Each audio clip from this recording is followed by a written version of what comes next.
My accountant called me at 7:12 on a Tuesday morning and said 8 words that turned my marriage into a crime scene without a single broken plate. Ethan, don't sign anything Madison gives you today. I was standing in my kitchen in Columbus, Ohio, barefoot on cold tile, watching coffee drip into a mug that said "World's Most Patient Husband," a gift my wife had bought me 3 Christmases ago when we still laughed at things like that. The house was quiet except for the refrigerator humming and the soft creak of the floor upstairs where Madison was getting ready for work. I remember looking toward the ceiling like I could see through drywall, through carpet, through the careful life we had built, straight into whatever secret she was carrying. Bob Whitaker had done my taxes for 17 years. He was 58, wore the same brown leather belt every day, and still used a calculator with buttons loud enough to sound like a typewriter. Bob did not panic. Bob did not dramatize. If the world ended at noon, Bob would ask whether the final invoice had been entered before lunch. So when his voice came through the phone low and tight, something in me went still. Not scared exactly. Worse, alert. The way a man feels when he hears his truck make a sound he knows will not be cheap. I asked him what he meant, and there was a pause long enough for one drop of coffee to fall, hit the pot, and echo like a small warning bell. Then Bob said, "I found a filing packet. Divorce documents. And Ethan, that is not the bad part." I set my mug down without taking a sip. Upstairs, Madison's hair dryer shut off. The sudden silence made my kitchen feel too large, too bright, too clean for what I had just heard. I had suspected my marriage was tired. I had suspected Madison had grown disappointed in me, maybe even embarrassed by the way I lived.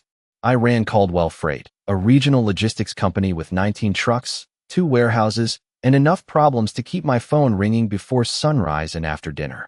I wore work boots more often than dress shoes. I drove a 5-year-old Ford F-150 with a cracked center console because it still ran fine. Madison used to call that practical. Lately, she called it depressing. Still, there is a long road between a cold marriage and hidden divorce papers. I thought we were walking through distance. Bob was telling me she had already built a bridge out. I lowered my voice without knowing why. "Where did you find them?" Bob exhaled through his nose, the way he did when a number on a spreadsheet insulted him personally. "In the shared business archive. Buried inside a folder labeled insurance renewal. Someone uploaded them from your home network." My eyes moved to the small desk off the breakfast nook where Madison kept our household files in perfect white binders. Mortgage, health insurance, truck title, property tax, everything labeled in her neat handwriting, each tab looking innocent because innocent things do not need to hide. Then I heard her coming down the stairs. Heel, pause. Madison always walked carefully when she was wearing her expensive shoes, the black ones with the red soles she said she bought on sale, though I had never seen a sale that looked like a mortgage payment. She stepped into the kitchen wearing a cream blouse, navy skirt, and a pair of diamond earrings I did not recognize. Not small studs. Not the simple anniversary pair I bought her years ago. These caught the morning light and threw it back at me like they had something to prove. She smiled the polished smile she used around real estate agents and bank managers. "You're up early," she said. I still had Bob on the phone. His breathing was quiet in my ear. I looked at my wife, the woman who once ate gas station sandwiches with me at midnight because we were too broke for a restaurant after my first delivery route. The woman who taped my first business license to the fridge and kissed me like I had brought home a trophy instead of a piece of paper. The woman now standing across from me with new diamonds and a secret folder full of divorce papers. I covered the phone with my thumb and forced my face into something normal. "Bob had a tax question," I said. Madison's eyes flicked to the phone, then back to me. It was quick. Too quick for most people. But after 15 years of marriage, you learn the weather in someone's face. You learn when the temperature changes. "Everything okay?" she asked. Her voice was smooth, but there was a thin wire underneath it. I could feel it stretch between us. "Quarterly stuff," I said. "Nothing exciting." She walked to the counter, poured coffee into a travel cup, and for a second, we moved like any married couple on any American morning. Coffee, keys, calendar reminders, the trash truck groaning down the street, a neighbor's golden retriever barking at nothing. Normal life kept performing around us, which almost made it worse. Madison leaned over and kissed my cheek. Her perfume was sharp and expensive, something floral with no warmth in it. Don't forget we have dinner with the Bentons Friday, she said. And if I leave some documents on your desk later, I need you to sign them before the weekend. Just boring household paperwork. Bob's warning moved through me like cold water. Don't sign anything Madison gives you today. I kept my hand flat on the counter so she would not see my fingers tighten. Sure, I said. Leave them there. She smiled again, but this time it did not reach her eyes. Then she picked up her leather bag, stepped into the garage, and the door closed behind her with a soft click that sounded final. I waited until her Lexus backed down the driveway and disappeared past the maple tree before I lifted the phone again. Bob did not ask if I was all right. Men like Bob know that sometimes the answer is too obvious to insult with a question. He just said, "Come to my office. Bring nothing from the house. Use your truck, not the family computer, not the shared email, and Ethan." I swallowed, staring at the mug Madison had given me. The one calling me patient like it was a joke the universe had finally decided to explain. Yeah. Bob's voice dropped even lower. Your wife didn't just hide divorce papers. She has been moving money for 6 months. I drove to Bob Whitaker's office with the radio off and both hands on the wheel. Even though the roads were dry and the morning traffic on Interstate 270 was moving fine. Columbus was waking up around me like nothing had happened. Delivery vans cut across lanes, school buses flashed. Yellow lights, people in suits balanced coffee cups at red lights. And somewhere in all that ordinary motion, my life had quietly split into before and after. I kept seeing Madison in the kitchen, those earrings catching the light, her voice smooth when she said she might leave documents on my desk. Household paperwork. That was what she called it. Boring household paperwork. I almost laughed at a stoplight, not because anything was funny, but because the body sometimes reaches for the wrong reaction when the right one would break you in half. Bob's office sat in a brick building behind a strip mall with a dry cleaner, a dentist, and a sandwich shop that always smelled like toasted bread by 11 in the morning. I had been there every spring for 17 years. Same hallway, same framed certificate on the wall, same plastic plant by the reception desk that looked like it had been tired since 1998. Usually, walking into that place meant mileage logs, depreciation schedules, payroll questions, and Bob telling me I needed to stop buying equipment in December like a man trying to confuse the Internal Revenue Service. That morning, it felt different. The receptionist, Marlene, looked up from her computer and gave me the kind of smile people use when they know more than they are allowed to say. "He is waiting for you," she said. No small talk, no coffee offer, just that sentence. Bob's door was already open. He stood behind his desk, not sitting, which told me more than any greeting could have. On the desk was a blue folder, thick enough to cast a shadow. Beside it sat a yellow legal pad covered in Bob's square handwriting, rows of dates, account numbers, transfer amounts, and arrows connecting one ugly fact to the next. He had taken off his glasses and was rubbing the bridge of his nose. I had seen Bob handle audits, late filings, payroll mistakes, and one contractor who tried to deduct a base boat as office equipment. Nothing rattled him. But that morning, his face looked 10 years older. "Close the door," he said. I did. The click of the latch sounded too loud. Bob motioned to the chair across from him, but I did not sit right away. I stared at that blue folder, like it might move on its own. "Tell me," I said. Bob opened the folder and slid the first page toward me. It was a petition for dissolution of marriage, filled out but not filed, at least not yet. My full name was there. Ethan James Caldwell. Madison Elaine Caldwell. Franklin County Domestic Relations Court. 15 years of marriage reduced to clean black letters and blank lines waiting for signatures. My eyes found the date at the bottom. 6 months earlier. June 3rd.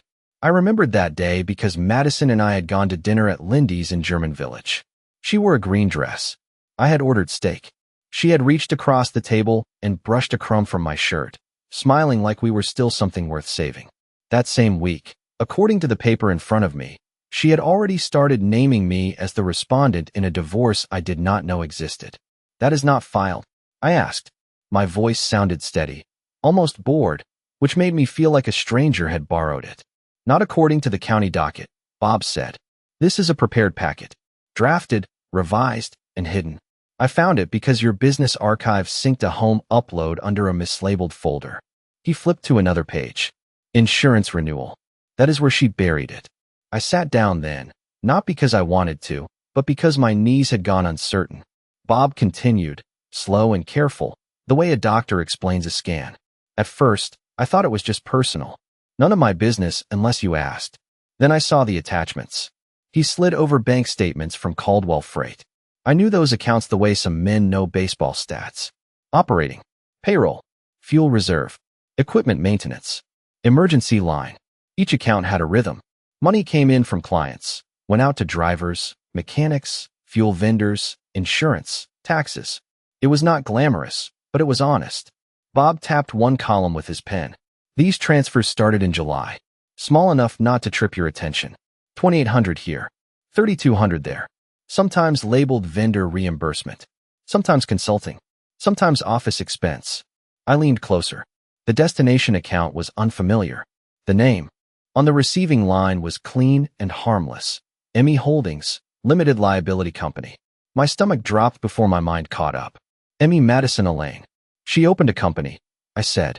Bob nodded once, using her maiden name as the registered organizer. Mailing address is a private mailbox in Dublin. He turned another page. And that company has been receiving money from yours. For a moment, I heard nothing but the heating vent clicking above us. Not traffic outside, not Marlene typing, not Bob breathing through his nose. Just the vent, ticking like a countdown. How much? I asked. Bob did not answer immediately. That pause told me the number mattered. So far, I can document $187,400. The room did not spin. People say rooms spin in moments like that, but mine became painfully still. The corners sharpened. The dust on Bob's blinds looked brighter. My wedding ring felt heavier than it had that morning. $187,000. Not enough to sink the company, not right away, but enough to prove intent. Enough to prove patience. Enough to tell me this was not a bad week or an emotional mistake. This was a plan with dates and categories and cover labels. Bob slid one more sheet across the desk. There is also this. It was an email printout, probably captured from a misrouted archive. No greeting, no signature, just a short message from Madison to someone named Chad Reynolds. I read it once. Then again. The words were simple enough, but they landed like cold stones in my chest. If Ethan signs the restructuring forms, Warehouse 3 can be moved before filing. He trusts tax language when Bob is not involved. I stared at Warehouse 3 on the page until the letters blurred. That building was not just property. It was the first warehouse I ever owned, a 72,000 square foot box of concrete and rust on the west side of town where my father had helped me patch the roof the winter before he passed. Madison knew that. She knew exactly what it meant to me. Bob sat back, his face tight with the kind of anger decent men keep leashed. Ethan, he said, this is not just divorce preparation. This is asset movement. And whoever Chad Reynolds is, he is helping her map it. I folded my hands together so they would stop moving. I wanted to call Madison. I wanted to ask her one question, then another, then 100. I wanted to hear her explain how the woman who once slept on a mattress on the floor beside me had learned to hide a blade inside paperwork. But Bob had already taught me something years ago during a tax audit. When the numbers are bad, do not talk first. Document first. So I looked at him and asked the only question a man should ask when the floor opens under him. What do we do next? Bob put his glasses back on, turned the legal pad toward me, and tapped the first line of his timeline. First, you do not go home angry. Second, you do not sign anything. Third, you call a lawyer before your wife realizes we found the door she forgot to lock. I spent the drive back from Bob Whitaker's office replaying every word in my head, not like a man obsessed with what was said, but like a man mapping a city at night through its streetlights. Every intersection reminded me of a decision, every red light a pause, every green light a choice I had not made. Columbus traffic moved steadily around me, delivery vans weaving through the lanes, school buses creeping like armored tanks, parents in SUVs gripping steering wheels too tight. I could feel my chest tightening, but it was not panic. It was awareness, the kind that lets a man see the geometry of a problem before stepping into it. Madison was upstairs, and somewhere in that house, she was smiling, thinking she had planned everything, timed everything perfectly. Her calendar, her emails, her calls with Chad Reynolds, the transfers to Emmy Holdings, all mapped in her mind like chess moves on a board she had memorized. I drove past the old warehouse district where Caldwell Freight started, a 72,000 square foot box of concrete and steel, and I thought about the first day I bought it, the roof patched by my father, the floor coated in sawdust and sweat, the scent of oil thick in the air. That warehouse had been a dream built slowly, piece by piece, day after day, invoice after invoice. And now I realized Madison was trying to steal not just property, but memory, effort, and years of trust. I parked in my driveway, engine off, and stared at the garage door as if it held the answers to a riddle I did not yet understand. Inside, everything seemed the same. The mailbox with flyers stacked neatly, the Ford F-150 with its dinted bumper, the small herb garden Madison insisted on watering every morning. Nothing looked out of place, and that was the point. She had been careful, too careful. I took the folder Bob had given me, leafed through it again, and noticed subtle patterns. Transfers timed with board meetings, emails sent just before our anniversary, labels changed slightly to disguise what was happening. I realized she was confident, but that confidence revealed something about her methods. It was predictable. I did not need to react with anger or confrontation yet. I needed clarity, evidence, and timing. I put the folder in my briefcase and walked into the house quietly, noting how Madison was humming while straightening a stack of papers in the living room. She did not notice me. I poured a glass of water, took a slow sip, and allowed my mind to sort the timeline. July, August, September. Transfers, meetings, emails, LLC, drafted divorce papers. Everything fell into a sequence. Each piece of evidence was like a line of dominoes set up to knock the next over. But Bob had shown me the first domino tipped backward, and that changed the whole cascade. I moved into the kitchen and sat at the counter, listening to the refrigerator hum and the subtle ticking of the wall clock, letting the silence stretch long enough for the house itself to speak. The air smelled faintly of Madison's perfume, clean and floral, but it could not mask the sense of calculated intent. I opened my laptop and began compiling my own record, capturing emails, bank statements, and metadata timestamps. I noted which transactions were internal, which were external, and which corresponded to messages to Chad Reynolds. Each click, each scroll, each highlight felt like reconstructing a puzzle while wearing gloves. I wanted to be methodical, precise, because emotion was a trap. I remembered Diane Mercer's words from a previous consultation. Do not fight with emotion, fight with facts. The spreadsheet grew longer, rows and columns forming a map of intent, not malice, not anger, but evidence. Madison might have thought I was unaware, but I was building my own narrative, layer by layer, data point by data point. Outside, the sun moved higher, catching on the blinds and throwing stripes across the counter where I worked. The morning light illuminated the seriousness of every decision. I heard the mail truck stop, the clatter of letters being delivered, and I realized that one small object in the world could still be the hinge of everything. I recorded the times, the amounts, the recipients, the explanations. Each cell became a line in the story that could not be argued away. I was not rushing. I was watching, waiting, documenting. I thought about Madison's confidence, her assumption that her plan was invisible, and I allowed a small smile. Not of victory yet, but of understanding. The house was quiet, the water glass empty, the light on the counter shifting as the morning sun moved. I felt the weight of 17 years of business, 15 years of marriage, and the decision still ahead, but for the first time, I knew the shape of the storm. I was calm, calculating, aware. The folder, the spreadsheets, the emails, and the timestamps told me more than confrontation ever could. Madison's plan was revealed not through argument, but through pattern. And patterns do not lie.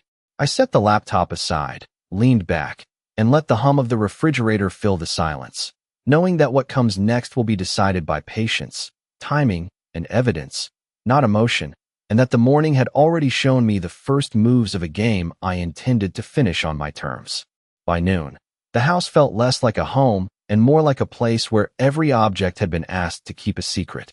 Madison's coffee cup was still in the sink with a pale lipstick mark on the rim. Her coat was gone from the hallway hook. The framed vacation photo from Hilton Head still sat on the entry table, both of us smiling under a clean blue sky, like the future had already agreed to be kind. I stood there looking at it longer than I meant to.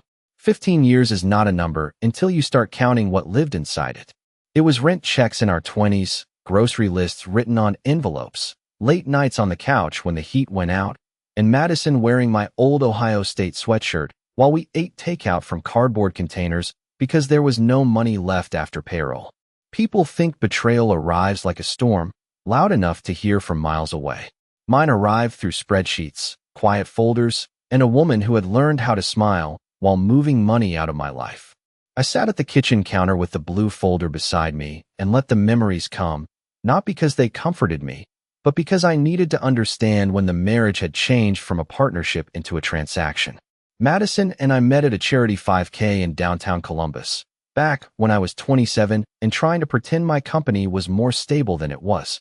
I had one truck then, a rented office no bigger than a storage unit, and a habit of checking my bank balance before ordering dinner.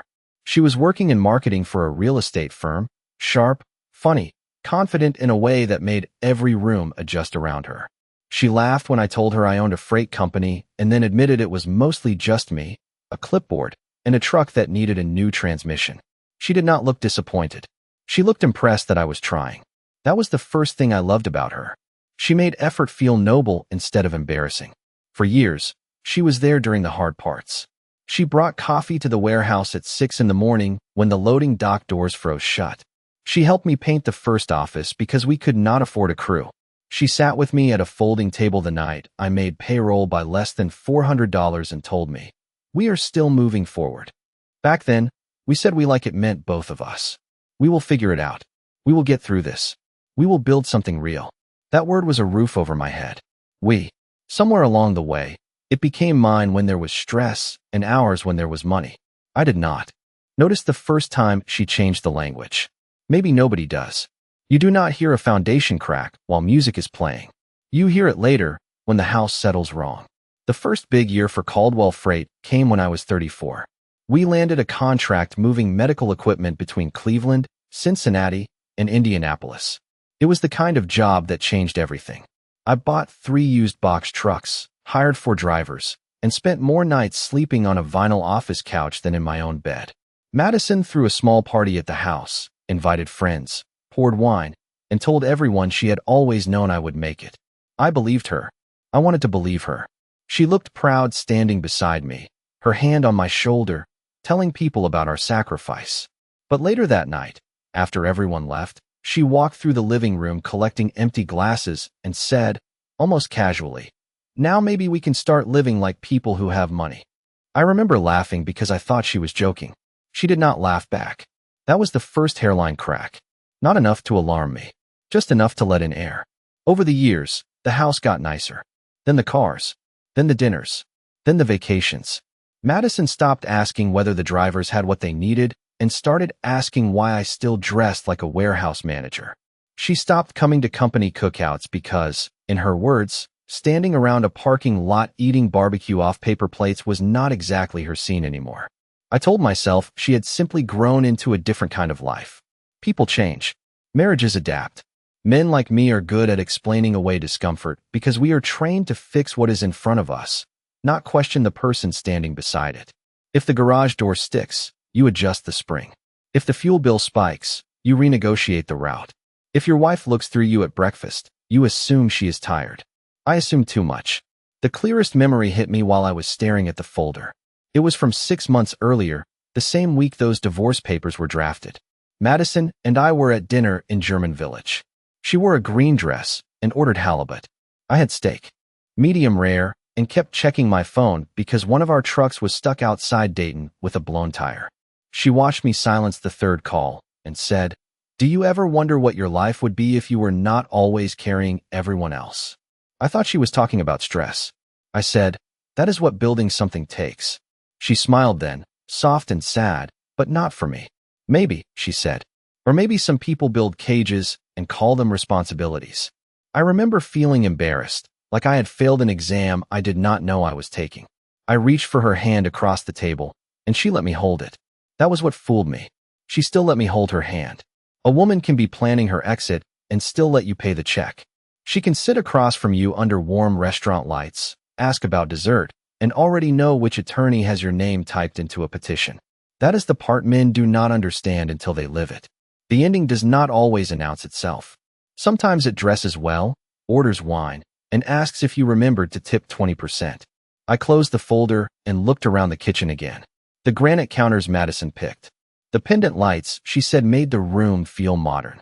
The refrigerator covered with wedding invitations from other couples who probably still believe the vows were the strongest paper in the house. I used to think paperwork was cold and marriage was warm. That day, I learned paper could hold the truth better than a person could. Bob's timeline sat beside my laptop, and every date on it seemed to reach backward into some memory I had misunderstood. A transfer on the day she told me she needed space. An email to Chad the morning after she kissed me goodbye at the airport. A hidden folder uploaded 3 hours after she sent me a text that said, "Proud of you." I did not cry. I did not throw anything. I just sat there with my hands folded and let the old version of Madison fade in the morning light. Not because I wanted to hate her. Hate would have been easier. Hate burns hot and gives you something to do. This was colder. This was the grief of realizing someone you loved had turned your trust into access. By the time the clock over the stove reached 12:30, I understood something I should have understood months ago. Madison had not just stopped loving the life we built. She had started calculating what it was worth without me in it. I sat at the kitchen counter, Bob Whitaker's folder open beside my laptop, and let the morning light spill across the granite. The sun caught the edges of the papers, highlighting the clean black ink and the subtle differences in font size that Madison had overlooked when she prepared her drafts. I went through the timeline again, tracing the money transfers, emails to Chad Reynolds, and the draft petition for dissolution of marriage, and I realized I had to understand every single action before making any move. It was not enough to know what she had done. I had to anticipate what she might try next. My eyes fell on a spreadsheet Bob had prepared for me, every entry carefully documented with dates, amounts, and notes on origin and destination accounts. Each number represented a decision Madison had made without my knowledge, and together they formed a map of intent that I could follow like a trail of breadcrumbs. I opened my email and began cross-referencing her communications, the ones Bob had pulled from misfiled archives, against the transactions. It was a meticulous process, but one that had to be done. Every misstep could give her leverage in the coming negotiations. I could feel the weight of Caldwell Freight, every truck, warehouse, and client contract, pressing down like gravity, reminding me why I had built this company from the ground up. I thought about the early mornings at Warehouse 3, supervising deliveries in rain and snow, patching the roof with my father, counting inventory by hand, because there was no one else I could trust to do it right. That warehouse had been my foundation, a tangible representation of years of hard work, patience, and discipline, and Madison had been there at the beginning, sharing in the labor. The change had been gradual, imperceptible at first, like the slow settling of a house. Small comments about our financial future or how much we are worth had started to weigh on me, then shifted into subtle instructions on what I should do or not do. I remembered her standing across the living room one evening, holding the stack of tax forms and telling me she wanted to review them for clarity, while smiling in a way that now seemed rehearsed, practiced, and strategic. I had nodded politely, assuming she was simply thorough, unaware that she was already plotting her separation and attempting to reframe our shared history into her favor. I leaned back and exhaled slowly, focusing on the pattern rather than the person. Patterns do not lie. Intent leaves traces, and Madison, careful as she thought she was, could not erase the trail completely.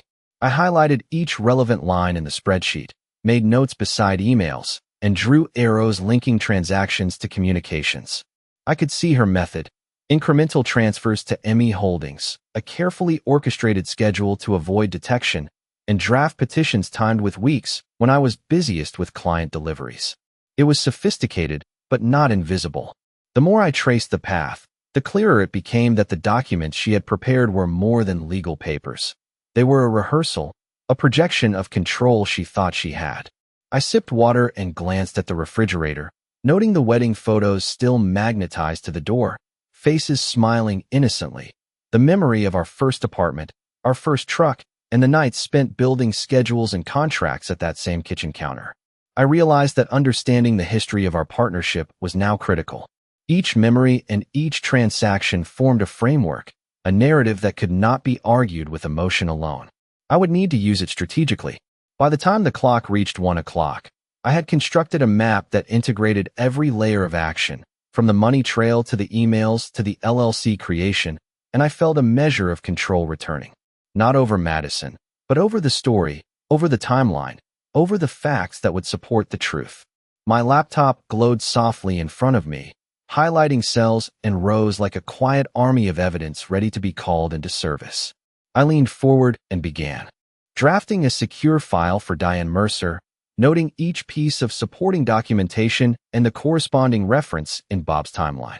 If Madison believed she had prepared a perfect plan, she was about to learn that precision, patience, and methodical documentation could counteract even the most calculated intentions. By the time the sun had moved to its highest point, I had not acted impulsively, and I had not revealed what I knew. I had created a base of understanding and clarity that would allow me to move next, decisively, using information, timing, and evidence. Madison's actions had been precise, but so would mine, and for the first time since discovering the folder, I felt a quiet certainty, a mental alignment that the story of Caldwell Freight, of our shared years, and of the decisions made in shadows, was mine to manage and protect. I watched the sunlight shift across the kitchen counter and realized how quiet the house had become, as if it were holding its breath for what I planned next. Madison had gone out for errands, her car absent from the driveway, leaving only the faint scent of her perfume lingering in the air, subtle and deceptive. I opened the blue folder again and ran my finger along the rows of numbers and dates, noting every transfer, every email, and every draft petition. Each one told a story, and together they formed a map of intent that I could read like a blueprint. I pulled up my laptop and started cross-referencing the entries with the emails Bob had printed, the metadata from each message, and the account statements for Emmy Holdings. The transfers were methodical, precise, and deliberate, but they also revealed a predictable pattern. Madison had assumed secrecy was the key, but patterns leave traces. I highlighted each line, drew arrows connecting dates to emails, and made notes of every interaction with Chad Reynolds, the man assisting her in her plans. He appeared in the documents as a peripheral figure, but the precision of his involvement was unmistakable. I leaned back and took a deep breath, thinking about how our life had shifted gradually over 15 years. At first, it was small, comments on spending, minor. Disagreements over business decisions, subtle criticisms that seemed reasonable. Then it became structured.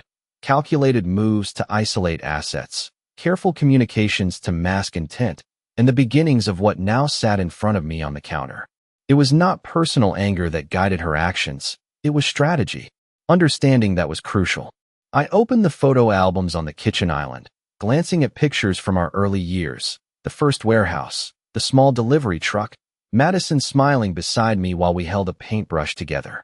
Those memories had been real once, but they had been repurposed now in her mind as justification for control. I allowed myself a moment to acknowledge the ache of recognition without letting it consume me. I started building my own timeline, combining Bob's notes with my own recollections, marking each transfer, each email, each minor interaction that now carried significance.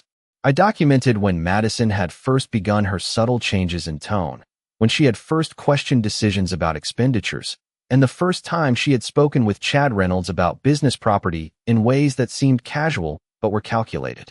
Each piece of information added clarity and structure to the pattern. I remembered Diane Mercer's advice: facts and timelines win when emotions fail.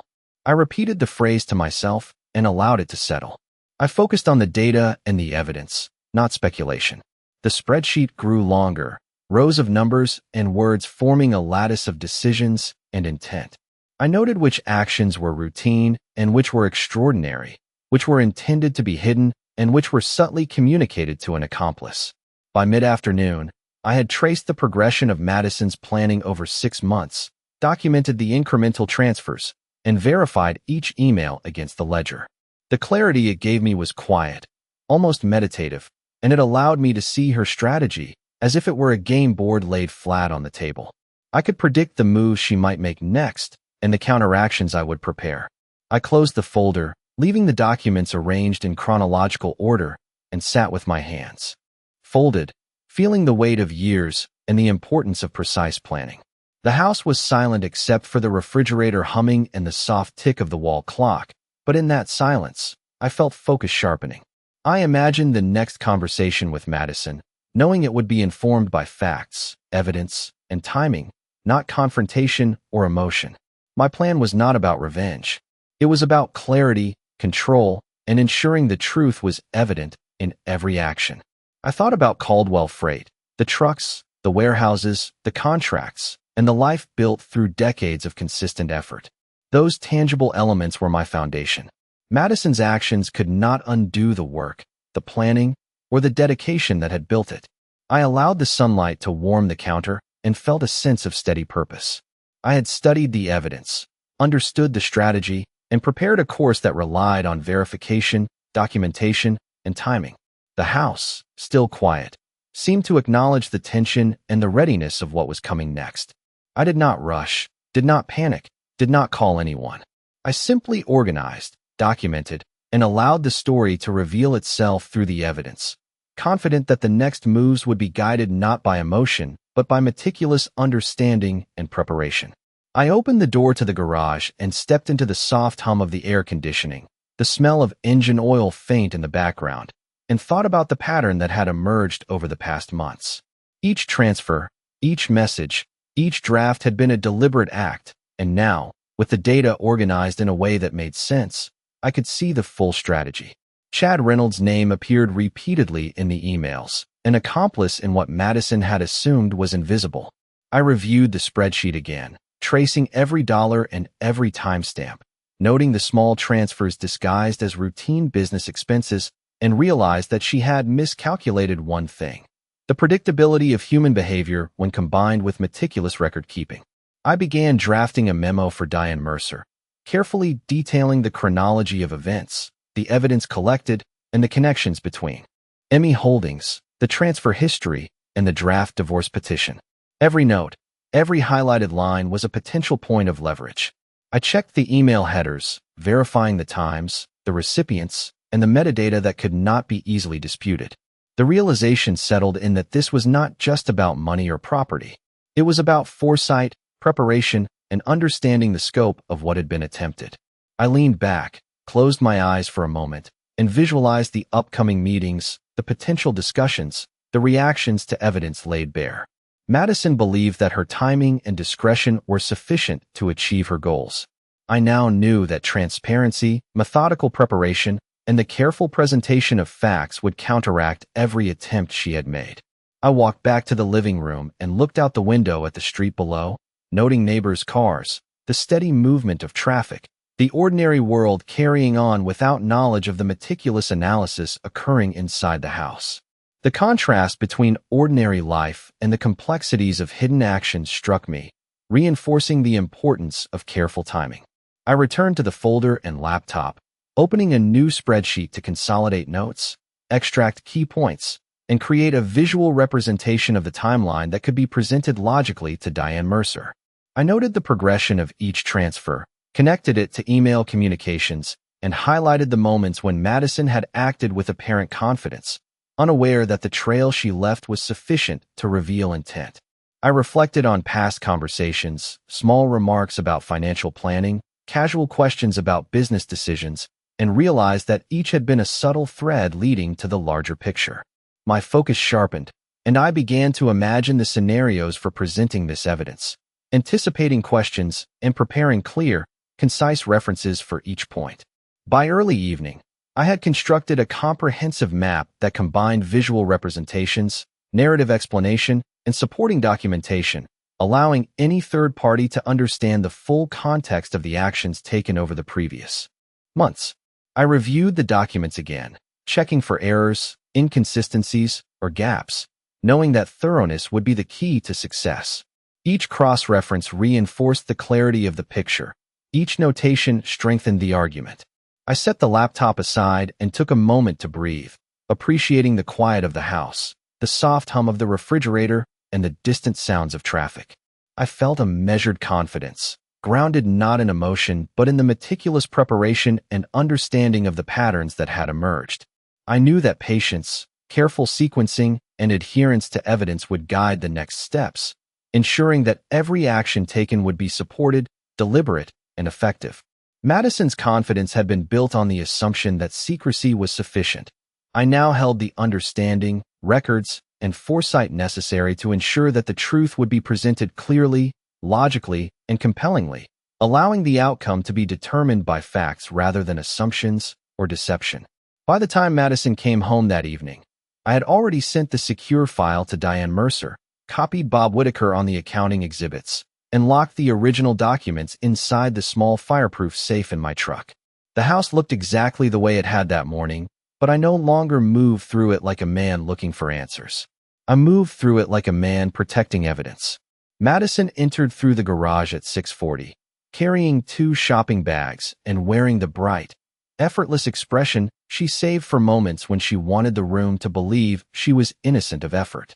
Her heels clicked across the tile, measured and confident. She set her keys in the ceramic bowl by the door, glanced toward my briefcase, then toward me. That glance was small, maybe half a second, but it told me she was thinking about the papers she planned to hand me. "Long day?" she asked, setting the bags on the island. I looked up from the stack of invoices I had placed in front of me as cover.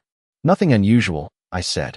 That was the first lie I had told her that day, and it tasted different from the ones she had been feeding me for months. Mine was not meant to trap her. Mine was meant to buy time. She poured herself a glass of sparkling water and leaned against the counter. The diamond earrings were gone now, replaced by simple gold hoops, as if she knew which version of herself each hour required. "I stopped by the attorney's office," she said casually, then corrected herself too quickly. "I mean, the insurance office. They had some forms for us." I kept my eyes on the invoice, pretending to check a fuel surcharge from a Cleveland route. "For the house." She nodded. "House, business continuity, a few estate things. You know, boring adult paperwork." There it was again. Paperwork. The word sounded harmless in her mouth, soft enough to be trusted. She reached into one of the bags and pulled out a folder with a cheerful blue cover, the kind sold in office supply stores to make serious documents look ordinary. She placed it on the counter between us. Not too close. Not too far. A baited hook laid gently on granite. "I marked the places you need to sign," she said. "We can drop it off tomorrow." I looked at the folder, then at her hand resting beside it. The wedding ring on her finger caught the overhead light. The same ring I had bought when I could barely afford the payment plan. The same ring she wore while opening Emmy Holdings, while emailing Chad Reynolds, while hiding divorce papers in a folder labeled insurance renewal. I did not reach for the pen. I let the silence stretch until she had to fill it. "Is something wrong?" she asked. "No," I said. "I just want Bob to look it over first." Her face did not collapse. Madison was better than that. But a small muscle near her jaw tightened, and her fingers curled slightly against the counter. It was the first crack I had seen with my own eyes. "Bob," she said, laughing once. "Ethan, it is not a tax return. It is routine. Then he will clear it fast." She lifted the folder and opened it herself, sliding the first page toward me like a teacher helping a slow student. "You do not need to run every household decision through your accountant." The sentence was calm, but the room had changed. The refrigerator hummed behind me. Somewhere outside, a car door closed on. Our street. Normal sounds, ordinary sounds, but under them I heard the beginning of her losing control. I picked up the paper and scanned it without showing recognition. The language was dressed as estate planning, but I saw the trap immediately. Transfer authority, property restructuring, operational continuity, a temporary assignment of management interest regarding certain business assets. It did not name Warehouse 3 on the first page. It did not have to. Bob had shown me enough to know where the language led. Madison was watching my eyes move across the lines. She was measuring me. I could feel it. "This seems bigger than insurance," I said. Her smile thinned. "It protects us." "From what?" She took a sip of water, buying herself 3 seconds. "Liability. Taxes. Probate issues. You know how complicated your business is. Your business. Not our business. Not our future." The truth kept slipping through the seams of her performance. I set the paper down carefully, lining the edges with the folder. "I will have Bob review it in the morning." The temperature in the kitchen seemed to drop. "You do not trust me?" she asked, softly enough that someone outside the room might have mistaken it for hurt. But I knew Madison's hurt. Real hurt made her voice rough around the edges. This was polished, prepared, a line from a script.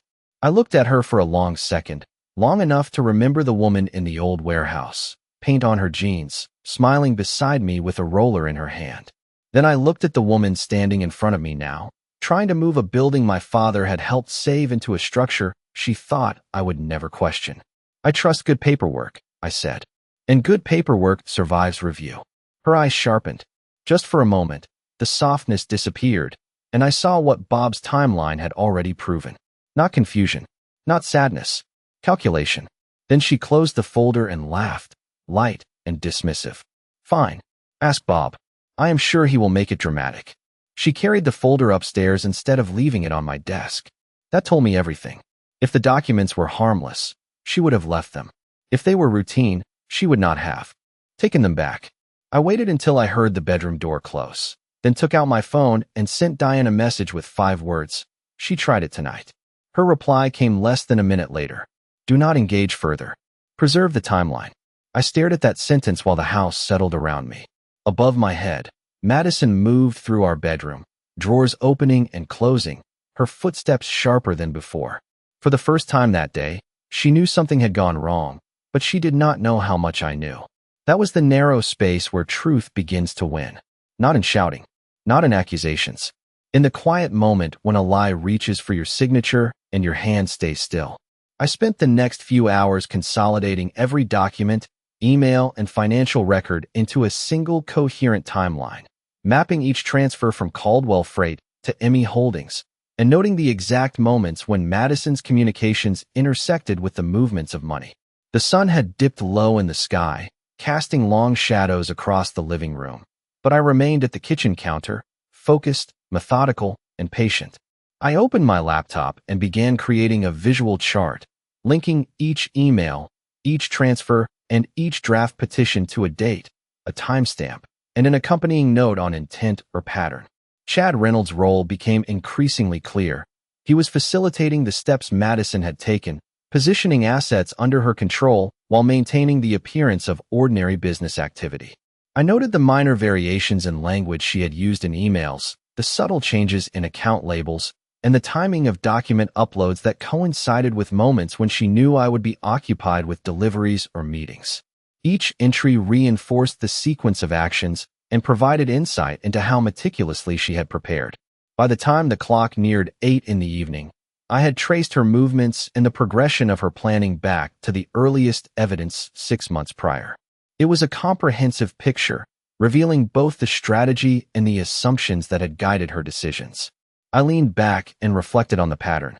It was not emotional manipulation alone that had guided her actions. It was predictability, confidence, and the belief that secrecy and timing could override careful observation. I realized that my response had to mirror that precision. I began drafting a summary for Diane Mercer, highlighting each step, the corresponding evidence, and a clear, factual narrative to present in a way that left no room for misinterpretation. I annotated the emails, connected them to the transfers, and marked the draft petition for dissolution with its creation date and upload time, each a piece of the larger puzzle. The house remained quiet except for the distant hum of traffic and the occasional creak of the floorboards above where Madison was likely preparing dinner or checking her phone. I did not disturb the silence. I did not react impulsively. Each step was deliberate, measured, and deliberate. The visual timeline on my laptop expanded across the screen, showing the full trajectory of Madison's actions and revealing where assumptions had led her to believe she could proceed undetected. I made notes of each decision point, predicting what her next moves might be and preparing the counteractions that would ensure the integrity of Caldwell Freight, the security of assets, and the accurate presentation of evidence. By 9 o'clock, I had finished the preliminary draft of the timeline and supporting documentation, cross-referenced every piece of data with Bob's accounting records, and prepared secure copies for Diane. I closed the laptop and exhaled slowly, allowing the weight of the day to settle. The room felt different, no longer just a house where minor domestic routines played out, but a space where control, evidence, and strategic planning had shifted the balance. Madison would continue to act with confidence, unaware that the foundation she relied upon was now illuminated in detail. The first signs of cracks had already appeared that afternoon, and by consolidating everything into a coherent narrative, I had created a position of clarity and authority.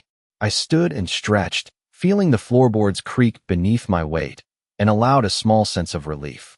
Not because victory had been achieved, but because the next steps could be approached with foresight, patience, and certainty. The documents, spreadsheets, and emails were no longer just evidence. They were the framework of understanding, a structure that could support decisive action when the time came.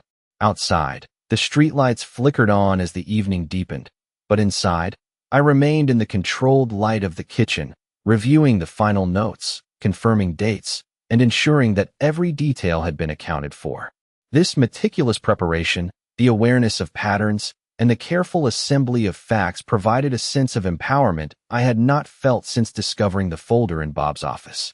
I felt ready to move, not with emotion, but with precision, timing, and the confidence that clarity and documentation would guide the outcome. Madison had underestimated one essential element. I had been observing, recording, and preparing for months as well, and now, the story of Caldwell Freight, our shared years, and the decisions hidden in plain sight were under my control.